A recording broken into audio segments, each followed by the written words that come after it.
यहाँ हैदराबाद में मैं NMDC फेडरेशन की तरफ से मैनेजमेंट से बातचीत के लिए पहुंची थी, लेकिन उसके साथ साथ हमारा पूरे देश में जो एजिटेशंस और स्ट्रगल्स चल रहा है, अपना AITUC का और सेंट्रल ट्रेड यूनियंस का, उसकी भी चर्चा हम सब जगह पर अपनी कॉन्फ्रेंस, अपनी मीटिंग्स, प्रेस कॉन्फ्रेंसेस, लोगों से वार्तालाप, यूनियंस की मीटिंग, उसके ज़रिए से कर रहे। इसलिए मैं आप लोगों से भी, मीडिया से भी चर्चा करने के लिए मौजूद हुई हूँ। हमने 30 जनवरी की जो नेशनल कन्वेंशन किया वर्कर्स का, उस नेशनल कन्वेंशन के बाद ऑलमोस्ट सब स्टेट्स के अंदर सेंट्रल ट्रेड यूनियंस के जो स्टेट चैप्टर्स हैं, उन्होंने कन्वेंशंस कर लिया है। बहुत सारी जगह पे डिस्ट्रिक्ट लेवल कन्वेंशन और सेक्टर लेवल कन्वेंशंस भी हो गई हैं। ज़्यादातर स्टेट्स में ऑलरेडी महापड़ाव का प्रोग्राम, जैसा अभी बलराज ने जिक्र किया, उसका प्लानिंग हुआ है। कहीं पर 8 अगस्त 9 अगस्त को, कहीं पर 8 अगस्त 9 अगस्त 10 अगस्त को, और ज़्यादातर जगह पर 9 अगस्त और 10 अगस्त को है। उससे पहले पदयात्रा, साइकिल जत्था, जीप जत्था, मोटर बाइक जत्था, डिफरेंट मेथड्स से जो मैसेज है ट्रेड यूनियंस का, वर्कर्स ऑर्गेनाइजेशंस का, वो कॉमन मैन में ले जाना है। उसके बाद ही उसका कल्मिनेशन 9 अगस्त का दिन चुना गया, क्योंकि वो क्विट इंडिया डे मूवमेंट का डे है, भारत छोड़ो आंदोलन का दिन है। जिस दिन आज़ादी का आंदोलन जब बहुत पीक पे आया, तो सीधे नारा दिया गया, अंग्रेज़ों भारत छोड़ो। और हम ये समझ रहे हैं कि जो देश की आज़ादी के आंदोलन में हिस्सा नहीं लिए, बल्कि देश की आज़ादी के उस मूवमेंट का विरोध किए अलग अलग तरीके से, वो आज कुर्सी पे बैठे हैं। और जो उस समय अंग्रेज़ों की नीति थी बांटो और राज करो, उसमें यकीन करते थे, और आज कुर्सी पे बैठ के बांटो और राज करो की नीति को चला रहे हैं। आम आवाम में, जनता में नफ़रत फैलाना, आपस में लड़ाना, उनके असली प्रश्नों से उनको दूर करना, और जो लड़ने वाले हिस्से हैं उन पे हमला करना। जैसे हम ट्रेड यूनियंस के ऊपर हमारे श्रम कानूनों को, लेबर राइट्स जो हैं हमारे, उनको बदलने के लिए 4 कोड्स सरकार लेके आई, फिक्स टर्म एम्प्लॉयमेंट लेके आई, लेबर लॉज में चेंजेस भी कर रहे हैं और साथ साथ उनको कोड्स में भी बदल रहे हैं। तो ये ट्रेड यूनियंस के ऊपर भी हमला सरकार का जारी है। तो इस 30 जनवरी की जो हमने कन्वेंशन की थी, उसमें हम लोगों ने जो डिसीज़न लिए थे, उसको हम लेके आगे बढ़े हैं, जो मैंने आपको बताया।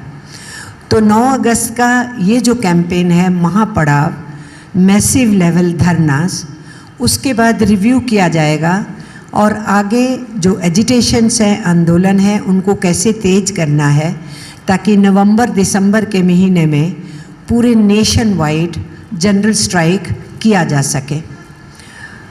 इसके साथ साथ हम लोग इस बात का नोटिस लगातार ले रहे थे और जान रहे थे कि किसानों का आंदोलन फिर से तेज होगा। चूँकि गवर्नमेंट ने 3 कानून तो वापस लिए, लेकिन उनके साथ जो 7 डिमांड्स की प्रॉमिसेस की गई थी, उस पे गवर्नमेंट ने कुछ नहीं किया। ना मिनिमम सपोर्ट प्राइस दे रहे हैं, ना जिन्होंने किसानों को मार दिया जीप के नीचे, उसमें कोई जस्टिस मिल रहा है। 700 से ज़्यादा फार्मर्स की डेथ हो गई उस पीरियड में, ना उसके ऊपर मुआवजा हो रहा है। जिन किसानों को 50,000 से ज़्यादा केस में डाल दिया गया, वो केस वापस लेने की बात थी, ना वो वापस हो रहे हैं। उसी के साथ साथ किसानों की भी मांग थी और ट्रेड यूनियंस की भी मांग थी कि जो इलेक्ट्रिसिटी बिल है उसको सरकार वापस ले। अगर उस बिल को लाती है, प्राइवेटाइजेशन करती है, किसान का भी नुकसान है, मज़दूर का भी नुकसान है, आम जनता का, आम आवाम का नुकसान है। तो किसी भी तरीके से गवर्नमेंट्स जो आम गरीब हिस्सों को सब्सिडी देते हैं, किसान को सब्सिडी देते हैं, एजुकेशन और हेल्थ के इंस्टीट्यूशंस को सब्सिडी देते हैं, वो सब कुछ बंद हो जाएगा। तो ये आम जनता के विरोध में जाएगा। तो वो इलेक्ट्रिसिटी बिल का इशू भी था, लेकिन गवर्नमेंट उस बिल को ज़बरदस्ती पार्लियामेंट में पेश कर दी। अब वो मॉनसून सेशन में उसको आगे बढ़ाएंगे और बाकी किसी भी डिमांड के ऊपर किसानों की मांगों पे कुछ नहीं गवर्नमेंट ने किया। तो किसान भी आंदोलन के रास्ते को अपनाए हैं। इसी बीच में आप अच्छे से जानते हैं कि हमारी यंग रेसलर्स जिन्होंने देश के लिए मेडल्स जीते, नेशनल प्राइड बन गई वो लड़कियां, जब उन्होंने कंप्लेंट किया कि हमारे साथ सेक्सुअल हरासमेंट हुआ है, तो गवर्नमेंट ने उसका कोई कॉग्निजेंस नहीं लिया और वो पार्लियामेंट के ऊपर जंतर मंतर पे बैठी और कुछ ही हफ्ते के अंदर उनको प्रॉमिस करके एक कमेटी बना के उठा दिया गया। उस कमेटी का मीटिंग ही नहीं बैठा, कोई एफआईआर नहीं रजिस्टर हुआ। वो बच्चियां दोबारा धरने पे बैठ गई। उनके साथ उनके मेल कुलीग रेसलर्स उनकी सपोर्ट में बैठे। अब उस एजिटेशन को भी जस्टिस दिलाने के लिए हम ट्रेड यूनियंस ने सपोर्ट एक्सटेंड किया, तो किसानों के संयुक्त मोर्चा ने भी सपोर्ट एक्सटेंड किया। तो एक बार फिर देश के अंदर ये आवाज़ उठी कि मज़दूर किसान की एकता जो तेज़ी से आगे बढ़ी थी जब किसान लोग दिल्ली बॉर्डर पे बैठे थे, उस एकता को आगे बढ़ाना चाहिए। तो हम लोगों ने जहां उन रेसलर्स के साथ एकजुटता जताई है, हम उस सपोर्ट को जारी रखेंगे। रेसलर्स ने कहा है 15 जून तक कुछ नहीं उनके लिए हुआ तो वो फिर से बैठेंगे धरना के ऊपर। हम ट्रेड यूनियंस की तरफ से उनको आश्वासन दिए हैं कि उनकी लड़ाई को लगातार हम समर्थन देंगे। हम लोगों ने 9 मई को उनके समर्थन में पूरे देश में प्रोटेस्ट डेमोन्स्ट्रेशंस किए थे, क्योंकि 9 मई का दिन है जब हिटलर का हार हुआ था। तो हिटलर जैसे तानाशाह को जब जनता तैयार हो जाती है और दुनिया तैयार हो जाती है, उनको हराया जा सकता है। तो हमारे देश के अंदर जो निरंकुश तानाशाह इस वक्त कोशिश कर रहे हैं फांसीवाद के रास्ते की तरफ जाने के लिए, उनको भी डिफीट दिया जा सकता है। ये संदेश हम देना चाहते थे, इसलिए हमने 9 मई को रेसलर्स की स्ट्रगल के लिए ऑल ओवर इंडिया में कैंपेन किया। उनके केस भी नहीं ब्रिजभूषण शरण पे बना रहे थे, वो केस भी सुप्रीम कोर्ट के दखल से बना और केस बनने के बाद भी इन्वेस्टिगेशन स्लो किया गया, इसलिए ये आंदोलन चल रहा था। लेकिन नई पार्लियामेंट को उद्घाटन करने के नाम के ऊपर उनको जंतर मंतर से मूव नहीं करने दिया अपनी महिला पंचायत करने के लिए, और जंतर मंतर से ही उनका प्रदर्शन उखाड़ के फेंक दिया। तो नेचुरली उसके ऊपर आक्रोश ट्रेड यूनियंस का भी है, संयुक्त किसान मोर्चा का भी है, और ऑल ओवर इंडिया में जो डेमोक्रेसी पसंद लोग हैं, न्याय पसंद लोग हैं, उन सब लोगों ने इस एजिटेशन को समर्थन दिया है रेसलर्स की, वो आगे बढ़ रहा है।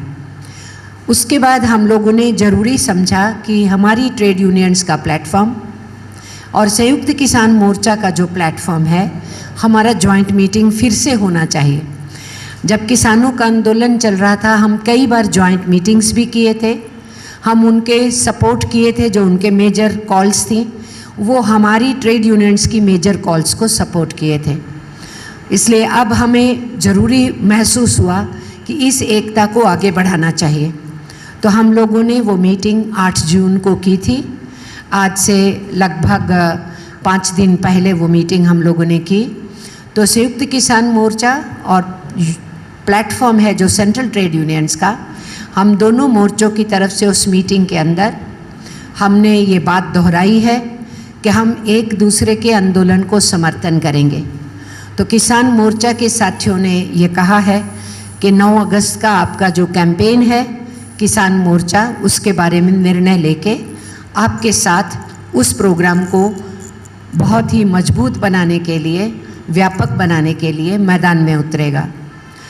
उन्होंने बताया कि 26, 27, 28 नवंबर को जब वो पंजाब से निकले थे दिल्ली की ओर और 27 को दिल्ली बॉर्डर पे पहुंच गए थे और फिर उनको दिल्ली की तरफ बढ़ने नहीं दिया और वो वहीं बैठ गए थे। तो वो ये जो 3 दिन हैं उसका बरसी मनाते हुए 3 दिन में पूरे हिंदुस्तान भर में वो एक प्रोटेस्ट के रूप में उस बरसी को मनाएंगे। उन्होंने आह्वान किया है ट्रेड यूनियंस को कि हम उनके उस कैंपेन में भागीदारी निभाएं। हम सेंट्रल ट्रेड यूनियंस ने ये फैसला लिया है कि हमारी ये स्टैंडिंग पोजीशन है, किसान मोर्चा की कैंपेन्स को हम सपोर्ट करेंगे, हमारी मेजर कैंपेन्स को वो सपोर्ट करेंगे और हम आने वाले दिनों में यूनाइटेडली मज़दूर और किसानों का मोर्चा कुछ जॉइंट कॉल्स भी देंगे। एक तो है एक दूसरे को सपोर्ट करना, एक है जॉइंट कॉल देना। तो हम उस जॉइंट कॉल की तरफ भी बढ़ेंगे। उसके लिए हम दोबारा बैठ रहे हैं 13 जुलाई को और हमने ये भी फैसला लिया है कि हमने अपना कन्वेंशन किया था, किसान अपनी मीटिंग्स कर रहे हैं और अपने स्टेट वाइज संयुक्त किसान मोर्चा के चैप्टर्स बना रहे हैं और वो भी कुछ जत्था कार्यक्रम ले रहे हैं। हम सेंट्रल ट्रेड यूनियंस उनके उस जत्था कार्यक्रम में भागीदारी निभाएंगे। लेकिन इसके साथ साथ ये फैसला हुआ कि हम 13 जुलाई में दोबारा बैठेंगे और 13 जुलाई को हम फैसला लेंगे। वो हमने फैसला लिया है लेकिन डेट नहीं तय किया है। नेशनल लेवल मज़दूरों का और किसानों का एक जॉइंट कन्वेंशन करेंगे। मैंने आपको बताया 30 जनवरी को हमने अपना कन्वेंशन किया ट्रेड यूनियंस ने और किसानों ने अपनी मीटिंग्स आगे बढ़ाते हुए अपने प्रोग्राम्स तय किए हैं। पर अब हम जॉइंट कन्वेंशन करेंगे और joint convention some time in August करेंगे, 15 अगस्त के बाद। और उस जॉइंट कन्वेंशन से किसानों का और मज़दूरों का जॉइंट प्रोग्राम ऑफ एक्शन लेके निकलेंगे। ये सब हम किस दिशा में कर रहे हैं, चाहे हमारा मोर्चा, चाहे किसानों का मोर्चा, चाहे हम दोनों मोर्चों का अब जॉइंट कैंपेन, ये हम इसलिए कर रहे हैं कि 2024 में चुनाव भी आ रहे हैं।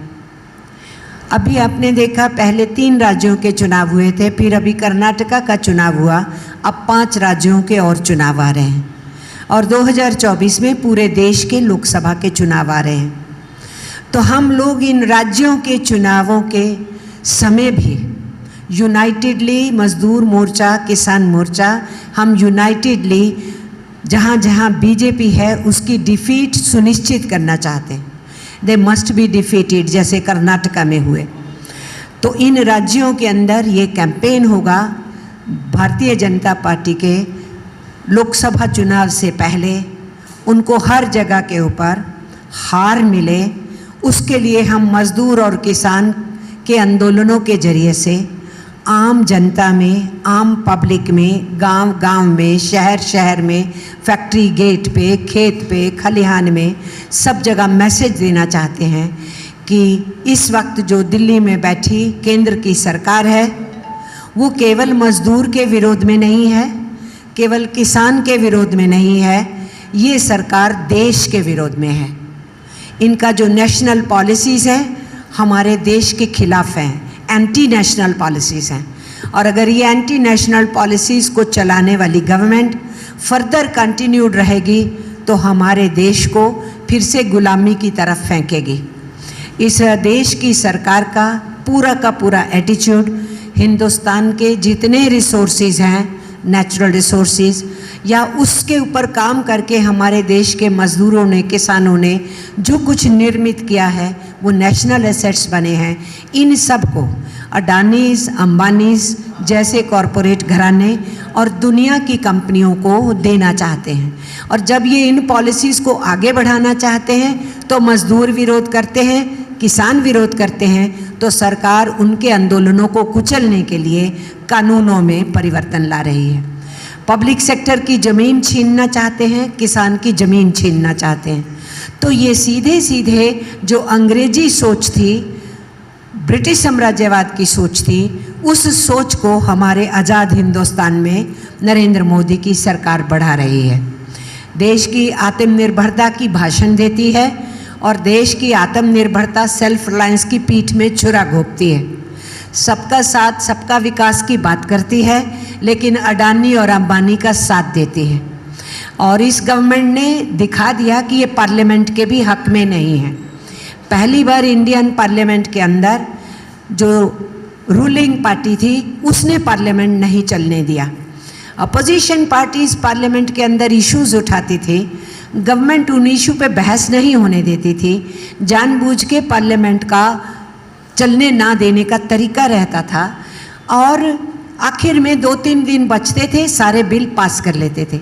लेकिन फर्स्ट टाइम इंडियन हिस्ट्री में हुआ है कि पार्लियामेंट का सेशन खुद जो रूलिंग पार्टी है उसने फैसला करके नहीं चलने दिया, क्योंकि उन्होंने एक ही मुद्दा उठाया कि राहुल गांधी माफ़ी मांगे तो हम पार्लियामेंट चलने देंगे।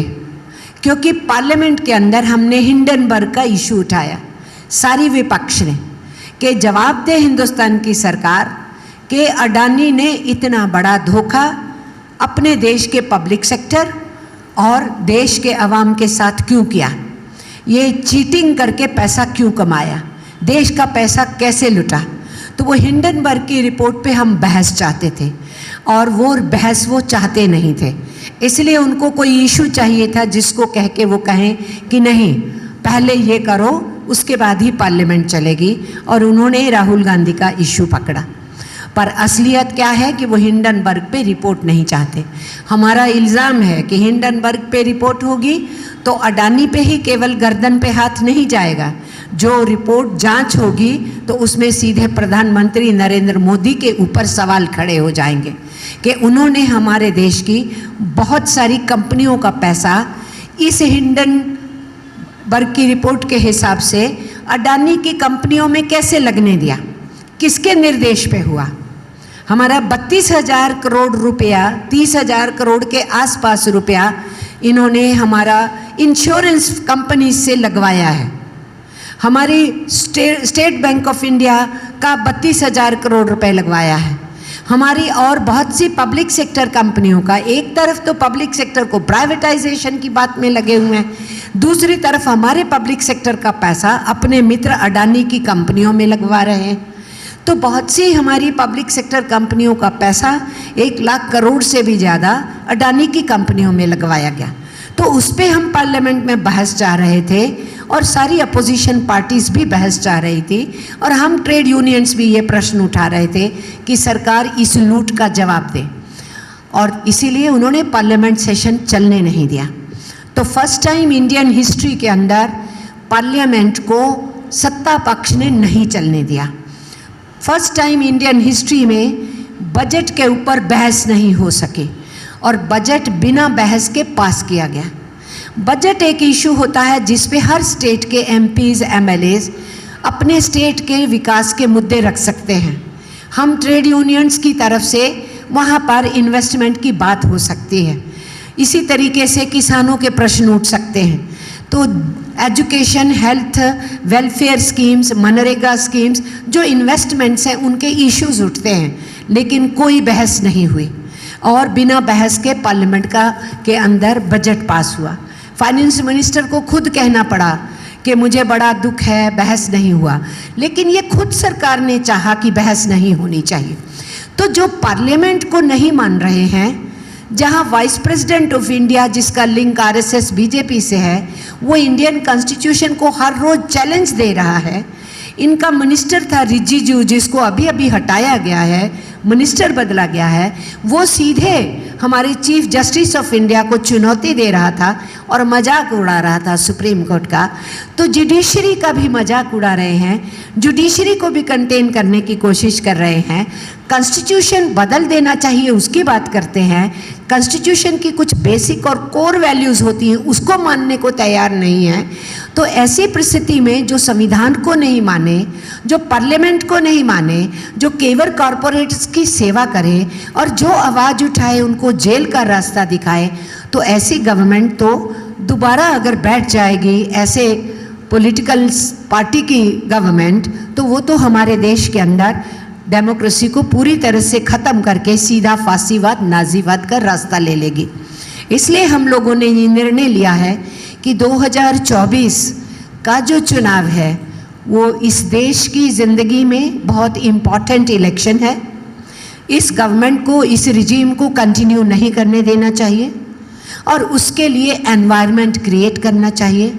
और एनवायरनमेंट क्रिएशन के लिए कैंपेन करना होगा, प्रचार करना होगा, प्रसार करना होगा, आंदोलन करना होगा, जनता के बीच में जाना होगा।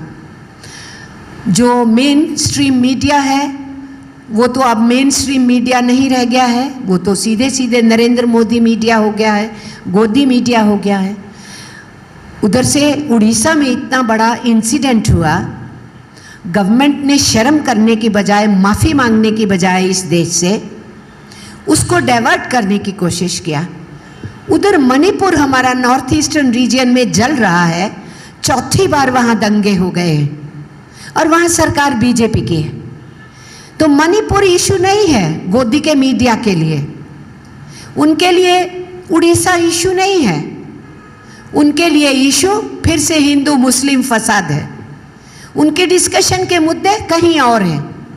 तो वो क्या हमारे प्रश्न रखेंगे, किसानों के प्रश्न रखेंगे, हमारे जो लेबर कोड्स हैं उसके प्रश्न रखेंगे, सैंक्शन पोस्ट की भर्तियां नहीं हो रही उसके सवाल रखेंगे, हमारे मजदूरों की सेफ्टी नहीं है वर्क प्लेस पे, क्या वो बात रखेंगे, अनएम्प्लॉयमेंट बढ़ रहा है, नौजवान परेशान है, क्या वो उसकी बात रखेंगे। और महिला रेस्लर्स का ही प्रश्न नहीं है, उन्होंने जो सवाल उठाया है देश के पूरे महिला आंदोलन का सवाल उठाया है, और उन बच्चियों को न्याय नहीं मिलेगा, उनके प्रश्न नहीं होंगे। तो ये गोदी मीडिया तो इन प्रश्नों को नहीं रखेगा, तो हमारे प्रश्न भी नहीं रखेगा। इसलिए ज़्यादा तेज मुहिम की ज़रूरत है। इसीलिए हमारे ट्रेड यूनियंस ने ये निर्णय लिया है, एक्सटेंसिव कैंपेन करो नीचे तक, और बस्ती बस्ती में जाओ, घर घर में जाओ, डोर टू डोर जाओ, फैक्ट्री फैक्ट्री पे जाओ। और यही किसान आंदोलन के साथी भी अपनी कैंपेन को अब नीचे की तरफ ले जा रहे हैं। मकसद ये है, पर्पस ये है कि हम इस कैंपेन के जरिए से मजदूर को, आम आवाम को, किसान को, उनके घर परिवार को ये संदेशा दे सकें कि अगर ये गवर्नमेंट 2024 में फिर बैठती है तो तुम्हारा और हमारा परिवारों का तो जो नुकसान होगा, ये देश बहुत बड़े नुकसान में आ जाएगा, क्योंकि इस देश की संपदा को लुटाने में ये सरकार जुटी हुई है। तो आज़ाद हिंदुस्तान की ताकत क्या थी? हमारी एकता, हमारा भाईचारा, हमारी संस्कृतियाँ, हमारे अलग अलग धर्म, हमारी अलग अलग भाषाएं, हमारे अलग अलग पहरावे, हमारे अलग अलग खान पान, वो हमारी कमज़ोरियाँ नहीं हैं, वो हमारी ताकत है। उस ताकत से ये देश अंग्रेजों को चुनौती दिया था, और ये सरकार हमारी उसी ताकत के ऊपर हमला बोली है और देश के बंटवारे की रणनीतियों को बनाने में, अपनी वोट की पॉलिटिक्स में उसी में लगी रहती है। अभी अभी एक दूसरे के साथ मुकाबला कर रहे हैं। वो असम का चीफ मिनिस्टर कम्युनल बात बोलता है तो इधर गोवा के चीफ मिनिस्टर ने बोल दिया, अब यहाँ पर हम सारे चर्चिज को जो है वो तोड़ेंगे और पुर्तगाल के सारे निशानों को मिटाएंगे। अब जो इतिहास में नहीं है उसको भी वो दिखाने की कोशिश कर रहे हैं। तो ये एक कंपटीशन लगा हुआ है आरएसएस और बीजेपी के लोगों में पूरे हिंदुस्तान के इतिहास को पलटने का। और ये जो एजुकेशन सिलेबस के अंदर वो चेंज कर रहे हैं, क्या अजीब बात है कि मौलाना आज़ाद जो हिंदुस्तान में आज़ादी के आंदोलन के टॉप लीडर्स में से हैं, और वो लीडर हैं जिन्होंने बंटवारे का सबसे पहले विरोध किया था, और जिनको कहा गया पाकिस्तान बनने वाला आप वहाँ जाओ, तो उन्होंने कहा मेरा मुल्क हिंदुस्तान है और ये सेकुलर नेशन है, मैं यहाँ रहूँगा। उस मौलाना आज़ाद का चैप्टर किताबों से हटा दिया गया है, एनसीईआरटी की किताबों से हटा दिया गया। 2002 के दंगे हुए, उसको चैप्टर से हटा दिया गया ताकि इस देश की नई पीढ़ी को पता ही नहीं लगे कि गुजरात के अंदर किस तरीके से मुस्लिम्स का कत्लेआम किया गया था। इसी तरीके से बापू गांधी की हत्या हुई, नथुराम गोडसे ने की, और वीर सावरकर नथुराम गोडसे को प्रेरणा देने वालों लोगों में से थे और आरएसएस पे प्रतिबंध लगा था, माफ़ी ली थी तो उसके बाद उनके ऊपर से प्रतिबंध हटा था। ये सारा पोर्शन किताबों से गायब कर दिया गया है। और अभी अभी 3 दिन पहले बयान दिया इनका सेंट्रल मिनिस्टर है गिरिराज किशोर, उसने कहा कि नथुराम गोडसे तो देश के वेरी गुड सन थे, हिंदी में सपूत बोलते हैं, वेरी गुड सन जो हो, वो अच्छे बेटा थे, हैं सपूत थे जिन्होंने गांधी जी की हत्या की। ये सोच है इनके मंत्रियों की। टॉप पे बैठ करके इनके मंत्री संतरी घिनौना मजाक कर रहे हैं हिंदुस्तान के साथ और हमारी किताबों के साथ खिलवाड़ कर रहे हैं पूरा। एक एक करके मैं आपको बताऊं तो इस तरीके के चेंजेस किए जा रहे हैं, आप हैरान होंगे। हम लोग पढ़े कि दुनिया में औद्योगिक क्रांति हुआ, उस औद्योगिक क्रांति से मजदूर वर्ग ने सीखा कि वो अपने शोषकों के खिलाफ लड़के समाजवाद की तरफ कैसे बढ़ेगा। आप सोचिए, उस औद्योगिक क्रांति के चैप्टर को, इंडस्ट्रियल रेवोल्यूशन के चैप्टर को किताबों से निकाल दिया। तो दुनिया के अंदर क्या हुआ, कैसे दुनिया आगे बढ़ी, वो नहीं किसी को जानना चाहिए। इतना ही नहीं, डार्विन थ्योरी के चैप्टर को ही हटा दिया गया, जिससे हमें समझ में आता है कि ये पृथ्वी कैसे बनी और बनने के बाद, पृथ्वी के बनने के बाद किस तरीके से ये जो लाइफ है इस पृथ्वी पे बनी और उसमें से ह्यूमन लाइफ उसमें से निकली, होमो सैपियंस निकले। वो पूरा का पूरा इतिहास जीरो करना चाहते हैं। वो चाहते हैं जो नई पीढ़ियां हैं वो यहाँ से अंधी हो, इनको अंधभक्त तैयार नहीं करने पड़े, रेडीमेड अंधभक्त मिल जाएं जिनको कुछ ज्ञान ही नहीं हो, जिनको कुछ पता ही नहीं हो और जो मॉडर्न गूगल से ही सिर्फ थोड़ा जानने की कोशिश करें या जो सरकार बोले उसी को जानते हो या अधकचरी किताबें जो बनाई जा रही हैं उन्हीं से ही सीखें। तो हम समझ रहे हैं कि ये केवल इतना मामला नहीं है कि हमारे श्रम कानूनों का मामला है या पब्लिक सेक्टर की प्राइवेटाइजेशन का मामला है या किसान की और पब्लिक सेक्टर की ज़मीन को बचाने का मामला है, ये उससे बढ़ के मामला है। ये तो हमारी नई पीढ़ियों के साथ भी खिलवाड़ कर रहे हैं, उनको कुंद बना रहे हैं, अंधा बनाने की कोशिश कर रहे हैं। तो हम AITUC जो आज़ादी के आंदोलन की भागीदार संगठन था, जिसकी पैदाइश 1920 में हुई, जो अंग्रेजों से टक्कर लिए देश की आज़ादी को दिलाने में आगे बढ़े, आज़ाद हिंदुस्तान में देश को बिल्ड करने में अपना रोल अदा किया, हम इस बात के लिए बहुत वरिड हैं, बहुत चिंता में हैं जो हमारे देश के साथ ये सब कुछ किया जा रहा है। इसलिए यूनाइटेड मोर्चा के अंदर AITUC ईमानदारी से अपनी मजबूत भूमिका निभाएगी। ये निर्णय लेते हुए हम सब जगह के ऊपर अपनी AITUC की स्टेट कमेटीज़ की मीटिंग्स में लगे हुए हैं, डिस्ट्रिक्ट मीटिंग्स में लगे हुए हैं, उनसे कह रहे हैं कि जो यूनाइटेड कार्यक्रम बन रहे हैं उसमें आगे बढ़ चढ़ करके हमको हिस्सा लेना है। तो 2024 आते आते हम लोग उस एनवायरनमेंट को बनाना चाहते हैं और सेंट्रल ट्रेड यूनियंस की तरफ से 26, 27, 28 नवंबर का जो किसानों ने कॉल दिया है, ट्रेड यूनियंस भी उसके अंदर भागीदारी देंगी।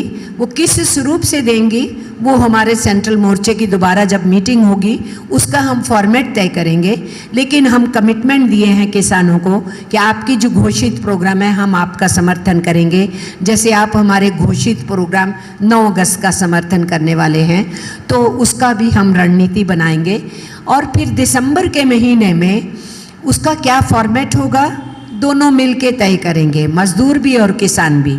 वो हड़ताल का फॉर्मेट होगा कि पूरे देश में जेल भरने का होगा या कि भारत बंद का होगा, वो फॉर्मेट अभी हम चर्चा नहीं किए हैं, लेकिन बहुत बड़े पैमाने पे दिसंबर के महीने में पूरे देश को मोबिलाइज किया जाएगा ताकि हम ये कह सकें कि और नहीं और कभी नहीं, हमें RSS और BJP जैसी सरकार नहीं चाहिए जो अंग्रेजी पॉलिसी के ऊपर चलते हुए हिंदुस्तान को अमेरिका की झोली में बिठाना चाहते हैं और हिंदुस्तान की स्वतंत्रता के बाद जो हमने हासिल किया है उसको गड्ढे में फेंकना चाहते हैं और हमें आने वाले दिनों में गुलाम प्रवृत्ति में धकेलना चाहते हैं।